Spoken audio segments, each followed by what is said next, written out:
Well, first of all, I want to thank everyone who supported me, and particularly the ones who have been with me for the duration, the long haul of my brief career. I wrote "My Daddy Taught Me That" in regards to my father. His name's Benny Lake. For 33 years, he was my inspiration. He was my very best friend, and he was always my dad. The book came to fruition as first off as an article. I was going to do an article to present to the paper about my dad, and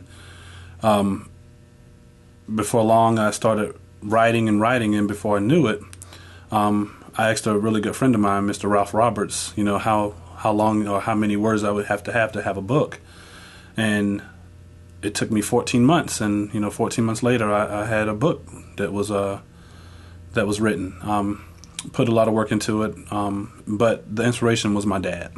The inspiration was my father, and the book is not all about my dad. It has a great deal of information about him, but I tried to write something and create something that he would be proud of. And one of the things that he did, one of the things that he was big on, was helping people.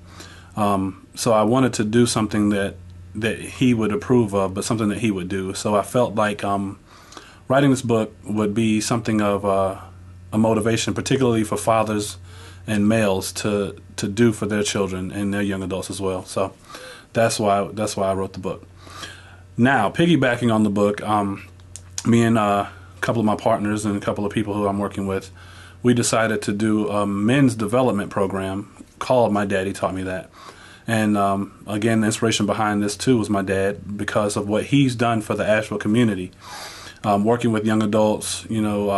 He spent 30 years at the Juvenile Evaluation Center, so I felt that this could be a tribute to him as well. Not only that, though, but with my experience, for the last 8 years of my life, I've been working with youth and young adults for a long time as well. So I felt that it was a need. So with that in mind, that's why we created the program. My Daddy Taught Me That, the men's development program.